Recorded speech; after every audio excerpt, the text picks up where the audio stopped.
hay 4 versículos que pueden resumir lo que es la Navidad, lo que verdaderamente significa la Navidad.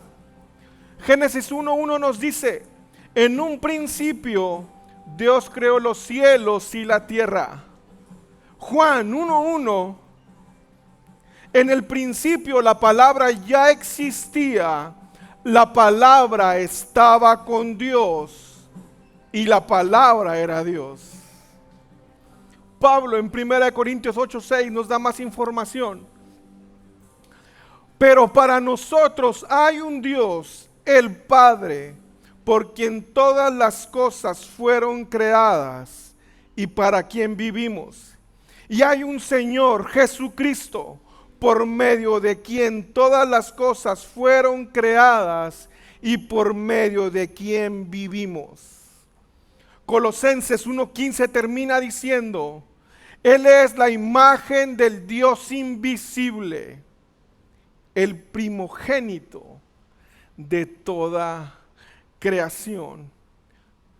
El verbo, Juan aquí está utilizando la palabra verbo y se refiere a Jesucristo, la segunda persona de la Trinidad.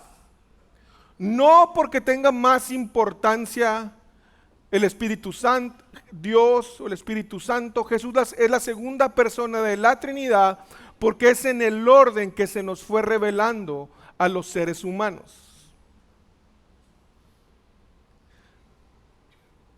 La palabra verbo es muy importante tanto para judíos como para griegos. Génesis fue escrito para judíos. El Nuevo Testamento fue escrito en griego. Y la palabra verbo en los dos casos es muy importante. Para los griegos, la palabra verbo significa la razón divina, la mente o incluso la sabiduría con la que se hacen las cosas. El motivo, la intención, la inteligencia detrás.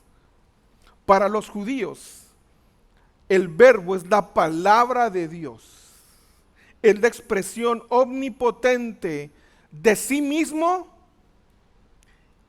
en la creación, en la sabiduría, la revelación y la salvación. Juan juntó estos dos conceptos para decirnos que Jesucristo es el principio activo de la creación y la salvación. Jesucristo también es mencionado, como veíamos, como el primogénito. Y tanto para la cultura griega como para la cultura judía, el primogénito era el hijo que ocupaba la posición de mayor privilegio y que había recibido el derecho de heredar sin importar que hubiera o no nacido primero. La palabra primogénito no tiene nada que ver con un orden cronológico, porque si creemos que Jesús es el primero, el primogénito porque nació primero, estamos asumiendo que fue creado. Y Jesucristo no fue creado. Por eso no pudo haber nacido primero, porque Él siempre ha existido. Por eso primogénito no tiene nada que ver con el orden cronológico en el que tú apareciste en planeta Tierra. Porque, ¿qué es preeminencia? Preeminencia es el privilegio, exención, ventaja o preferencia que goza alguien respecto de otra persona por razón o mérito especial. En este contexto, Jesús es el primogénito en el sentido de que Él tiene la preeminencia y posee el derecho de heredar toda la creación. Como lo mencioné, no significa que fue el primer ser creado, porque Él existió antes de la creación y ha estado exaltado por encima de todo lo creado.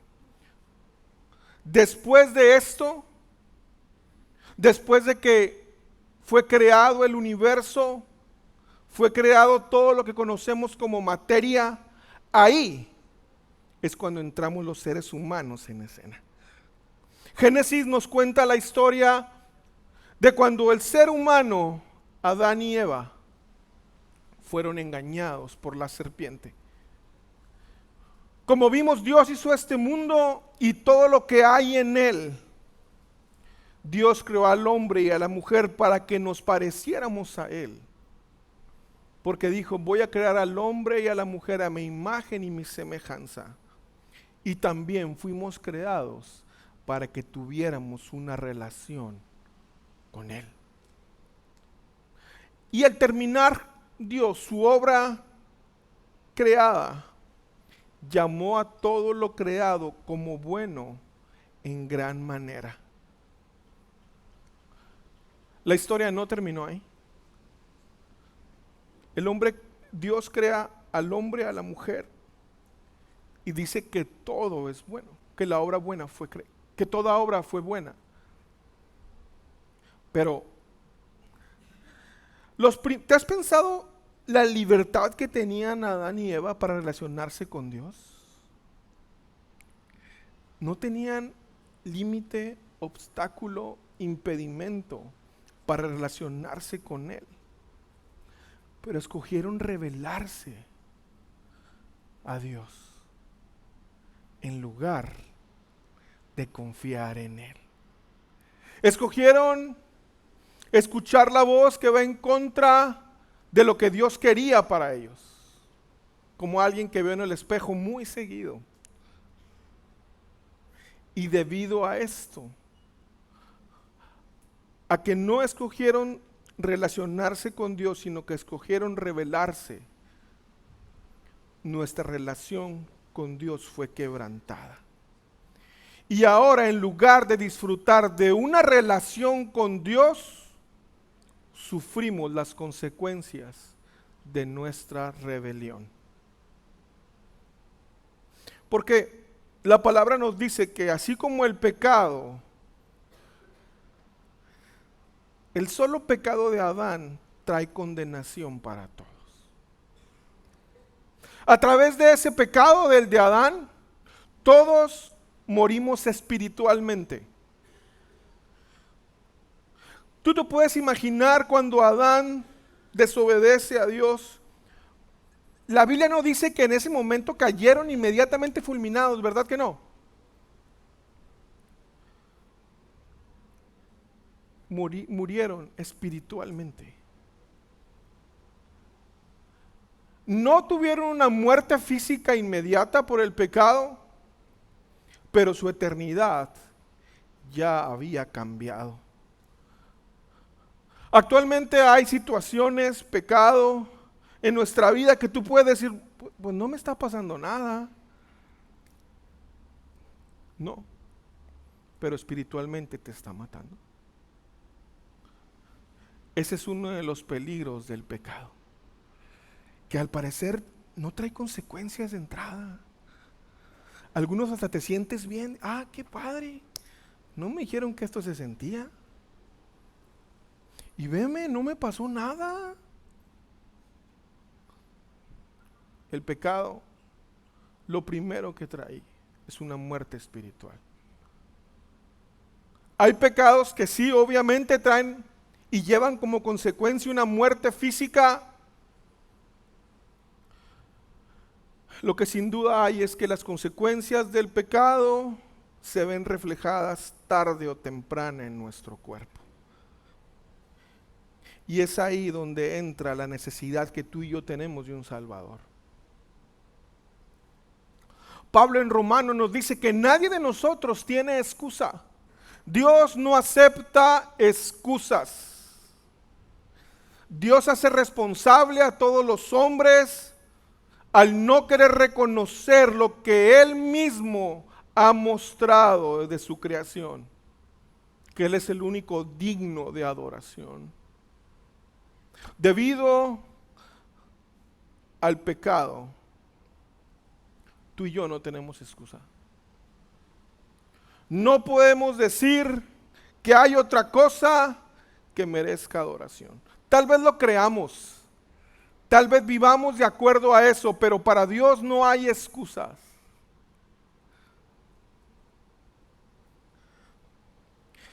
incluso aquellos que nunca han tenido la oportunidad de escuchar el Evangelio, han recibido un testimonio sobre la existencia de Dios. ¿Tú te has puesto a pensar lo maravilloso que es el cuerpo humano? Supongamos sin conceder, ¿está bien? Venimos de la evolución, somos producto de muchas consecuencias, casualidades, ¿ok? Eso es respecto a mi cuerpo, pero ¿has visto las aves? ¿Has analizado los ojos de las aves? ¿Otra consecuencia más? Bueno. ¿Has visto los ciclos del agua? Otra consecuencia. No hay pretexto. Incluso al que diga, es que en la selva más lejana, apartada, ahí la creación manifiesta que hay un Dios y es el único digno de adoración. Por eso es que no tenemos pretexto, familia. La muerte pasó a todos los hombres, como lo mencionamos anteriormente.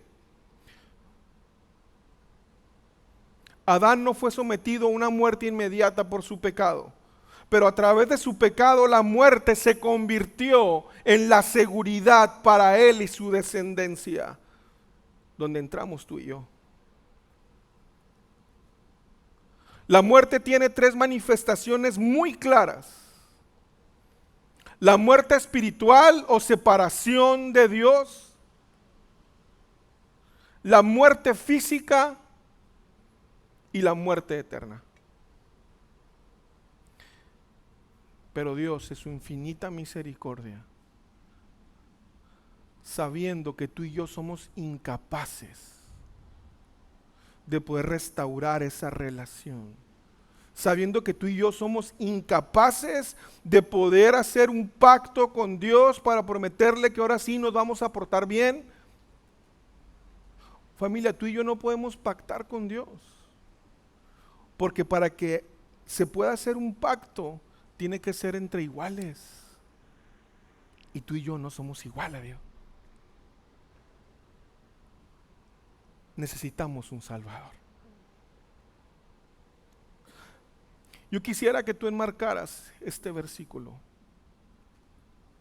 Para mí, uno de mis favoritos de la Biblia, 1 Juan 4:10 dice, en esto consiste el amor verdadero, no que nosotros hayamos amado a Dios, sino que Él nos amó a nosotros y envió a su Hijo como sacrificio para quitar nuestros pecados.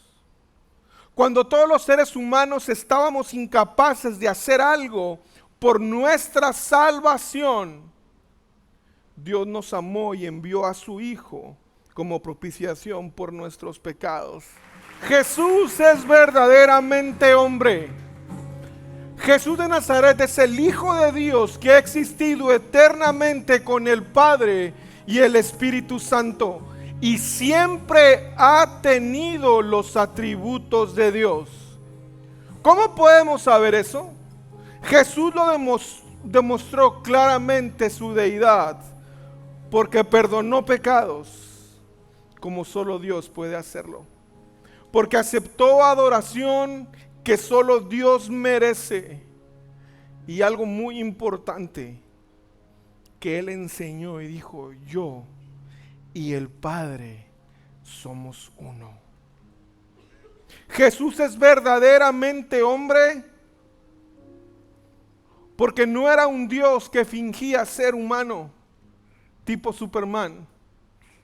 No era simplemente un Dios que decía, no, yo sigo siendo Dios, yo no tengo nada de ustedes. Simplemente me pongo mis lentes como Superman para parecer que soy de ustedes. No. Verdaderamente hombre. ¿Por qué no decimos 100% Dios y 100% humano? Porque nada puede ser 200%. Verdaderamente Dios y verdaderamente hombre.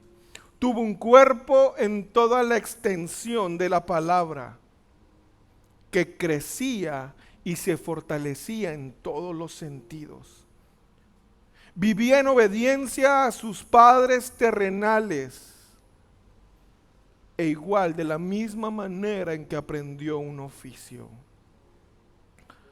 Jesús pasó hambre, sintió sed y cansancio, enfrentó tentación y finalmente sufrió incluso la muerte misma. ¿Has tenido hambre? ¿Te has sentido cansado? ¿Has enfrentado tentación?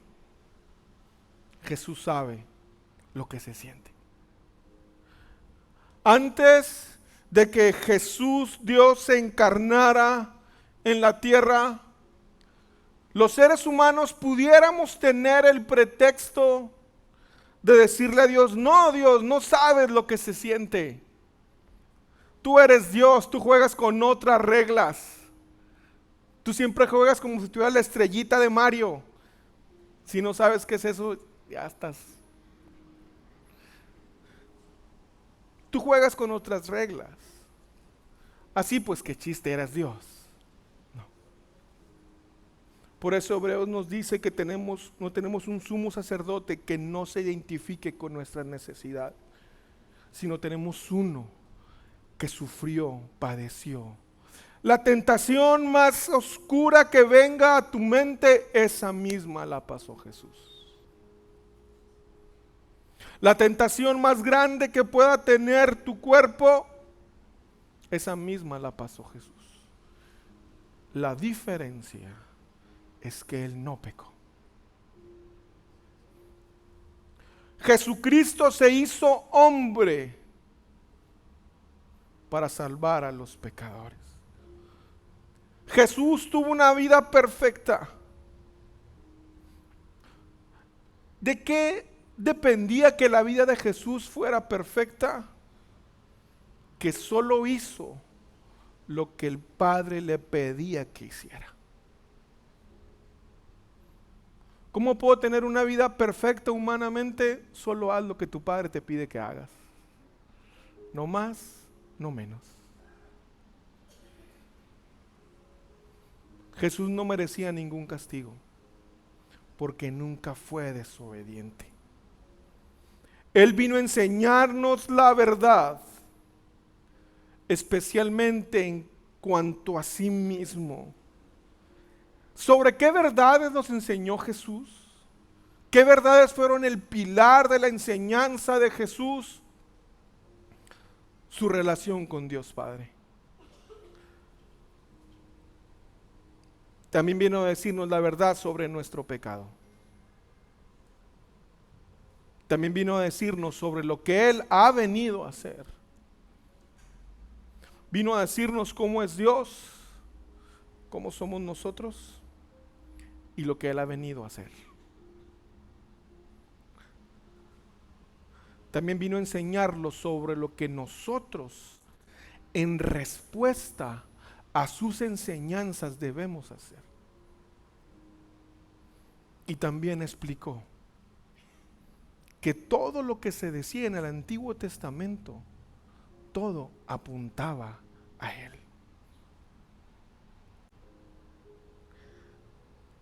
Pero a pesar de que todo lo que Jesús hizo, Dios lo había enviado con un propósito en específico. Dios no es que lo haya enviado y Jesús ve a ver qué pasa y me vas diciendo. No. Jesús tenía un propósito en específico. Había sido enviado para morir por todos nosotros, en lugar de nosotros. Y fue de esa manera que Dios demostró su amor por la humanidad. ¿Te has preguntado si Dios te ama? Yo sí me lo he preguntado. ¿Sabes qué es lo que me dice Dios? ¿Ya viste a mi hijo? La misma Biblia dice que ¿quién daría la vida por uno bueno? ¿Quién daría la vida de su hijo por alguien bueno? Nadie, ¿verdad que no?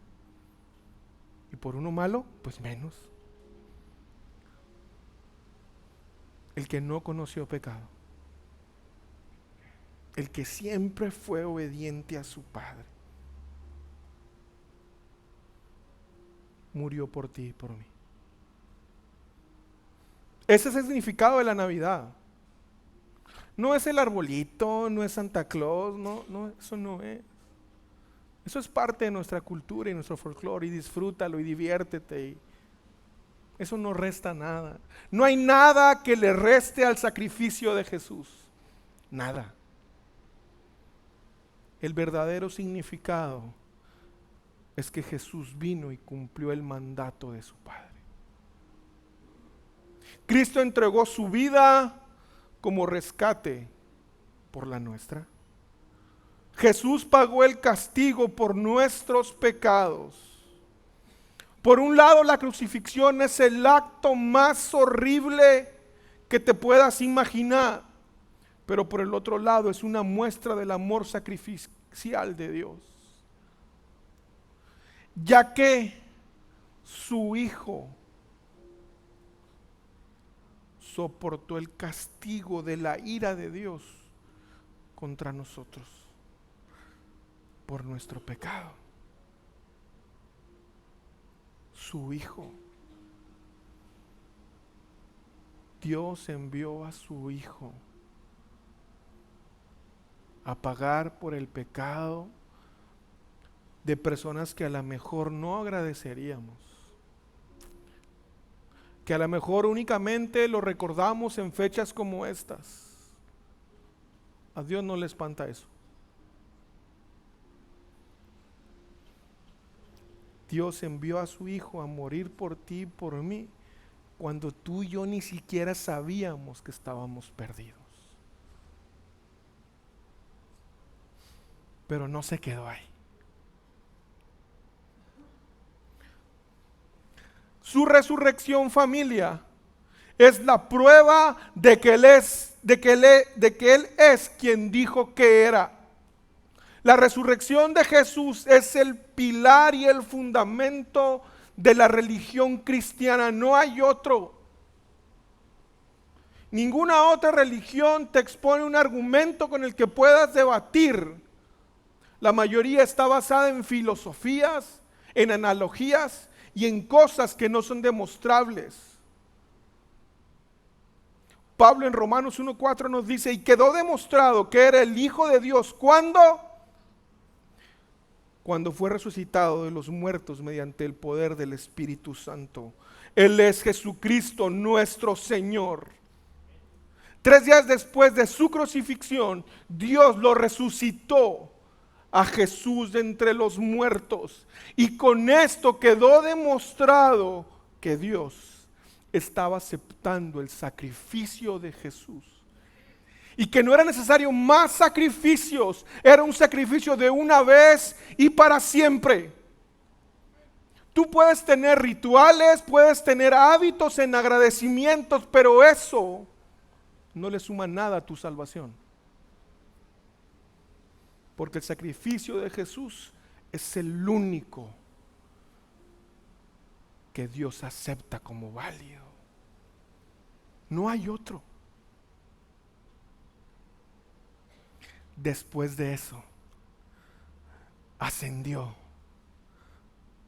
y prometió que regresaría. ¿Qué es lo que quiero que nos llevemos hoy en esta Navidad? Y como propósito, ¿cuál es nuestra respuesta a lo que significa la Navidad? Número 1, que nos volvamos a Dios. Y volver a Dios significa alejarse del pecado. No podemos buscar a Dios y al mismo tiempo el pecado. Te tengo una noticia: los cristianos sí seguimos pecando. ¿Sí sabías? Pero cuando lo hacemos en contra de nuestros deseos más profundos y nuestro mejor juicio. Sí, el cristiano peca, pero cuando peca lo está haciendo cuando dice Pablo, lo que quiero hacer, no lo hago.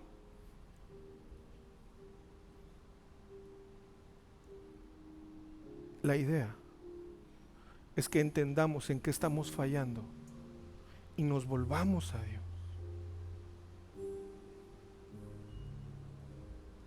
Ya que el pecado, gracias a que Jesucristo resucitó y que el Espíritu que le levantó de los muertos ahora vive en nosotros, ya no dirige nuestras vidas como antes.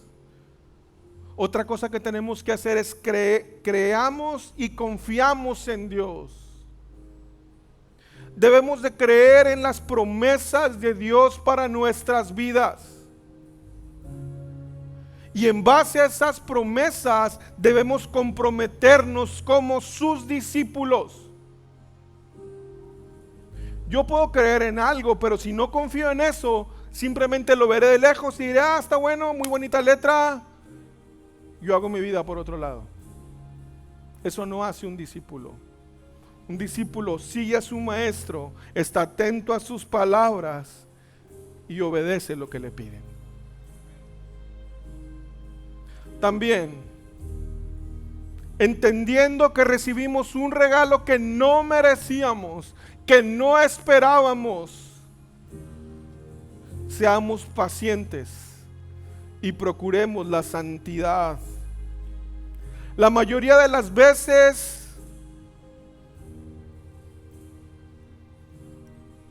que no buscamos la santidad o que cometemos pecado es porque, te lo puedo asegurar, tienes mucha prisa. Tienes prisa de que algo se resuelva, tienes prisa de que un dolor se vaya y quieres solucionarlo a cualquier costo. La mayoría de las veces que pierdes la paciencia con un ser amado es porque tienes mucha prisa de que se cumplan tus deseos. Entendamos que tenemos un regalo que no merecíamos. Y ese mismo regalo debemos extenderlo a las personas que ante nuestros ojos no lo merecen, que no lo esperan y que, algo muy importante, nunca nos lo van a pagar.